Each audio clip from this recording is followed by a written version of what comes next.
Hi hello నమస్తే tasty వంటలకి స్వాగతం. నేను మీ కవిత. ఫ్రెండ్స్ అందరు ఎలా ఉన్నారు? బాగున్నారా? నేను చాలా బాగున్నానండి. ఇవాళ మన టేస్టీ వంటల ఛానల్లో మునక్కాయని పాలు వేసి ఎలా చేసుకోవాలో నేర్చేసుకుందాం. సరే మరి లేట్ చేయకుండా ప్రాసెస్ స్టార్ట్ చేద్దామా? ఫస్ట్ ప్యాన్ వేడి చేసి అందులో ఆయిల్ వేసి వేడి చేసుకుందాం. 2 లేదా 3 స్పూన్ల ఆయిల్ వేసుకుంటే సరిపోతుంది. ఆయిల్ వేడయ్యాక 1/2 స్పూన్ ఆవాలు, 1/2 స్పూన్ జీలకర్ర వేసి చిటపట అనే వరకు వెయిట్ చేసేద్దాం. చూడండి ఇవి చిటపట అంటున్నాయి కదా. ఇప్పుడు ఒక పెద్ద సైజు ఉల్లిపాయను సన్నగా ముక్కలుగా కట్ చేసి వేసుకున్నాను. కరివేపాకు, 1/2 స్పూన్ పసుపు, అలాగే కొద్దిగా చిటికెడు ఉప్పు వేసేసి అంతా కలిసేలా కలుపుకుంటూ ఒకసారి కలుపుకోవాలి. వీటిని మెత్తగా అయ్యే వరకు వేయించుకోవాల్సిన అవసరం లేదండి, ఎందుకంటే మనం ఇందులోనే మునక్కాయలను వేసి ఉడికించుకుంటాం కాబట్టి ఉల్లిపాయలతో పాటే మునక్కాయలు కూడా ఉడికిపోవాలి కనుక అంతా కలిసేలా ఒకసారి కలుపుకొనేసి మనం ముందుగా శుభ్రంగా కడిగి కట్ చేసుకున్న మునక్కాయలను వేసుకోవాలి. మీకు కావాలంటే మునక్కాయలని సపరేట్గా ఉడికించి కూడా వేసుకోవచ్చు, కాకపోతే ఇందులోనే ఉడికితే టేస్ట్ బాగుంటుందని నేను ఇందులోనే వేసి ఉడికిస్తున్నాను. మునక్కాయలు వేసేసి అంతా ఒకసారి కలుపుకొని ఇప్పుడు కొద్దిగానే ఉప్పు వేసాం కదా, సో ఇప్పుడు మునక్కాయలకు సరిపడా ఉప్పు వేస్తున్నాను. ఇప్పుడు అంతా ఒకసారి కలుపుకుందాం.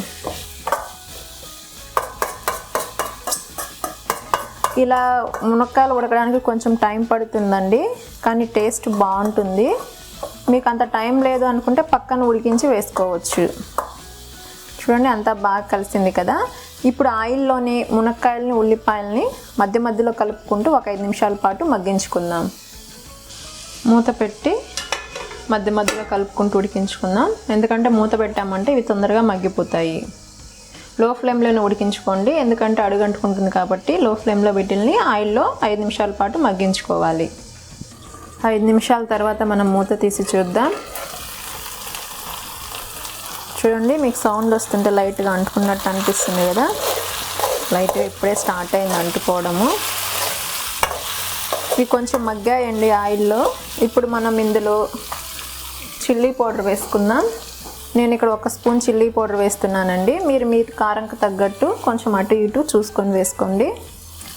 ఇప్పుడు అంతా కలిసేలా కలుపుకుందాం.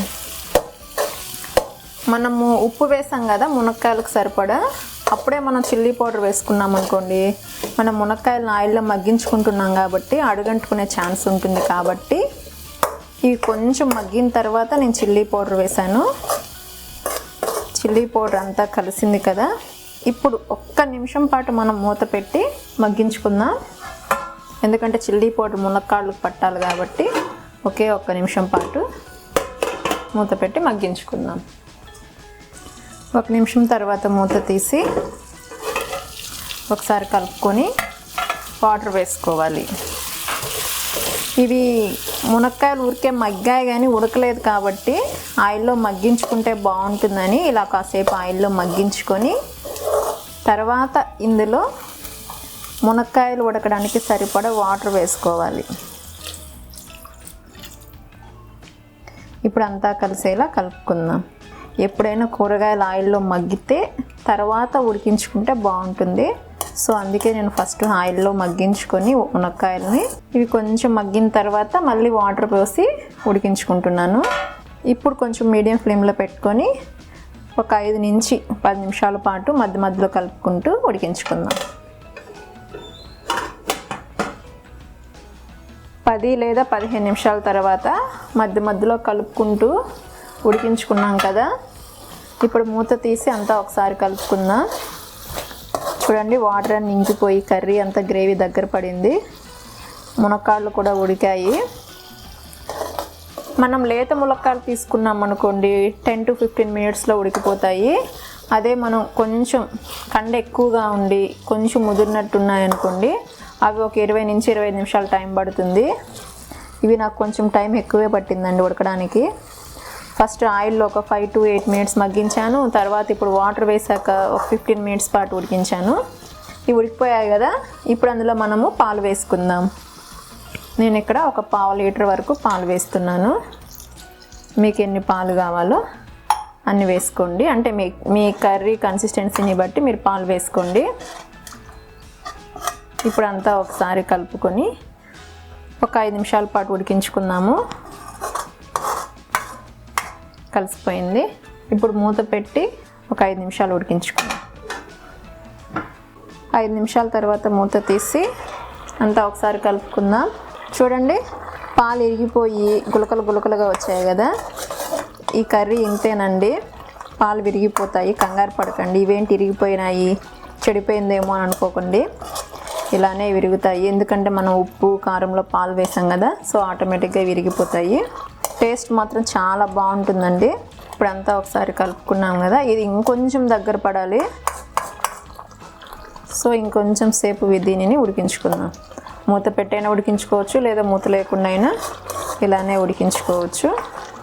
సో దీన్ని ఇంకొక 5 నిమిషాల పాటు ఉడికించుకుందాం. చూడండి, కర్రీ అయితే రెడీ అయిపోయింది. ఈ కన్సిస్టెన్సీలో మనం స్టవ్ ఆఫ్ చేసుకున్నామంటే చల్లారే కొద్దీ ఇంకొంచెం దగ్గర పడుతుంది, అంటే చల్లారే కొద్దీ దగ్గర పడుతుంది. సో ఈ కన్సిస్టెన్సీలో మనము స్టవ్ ఆఫ్ చేసుకున్నామంటే సరిపోతుంది.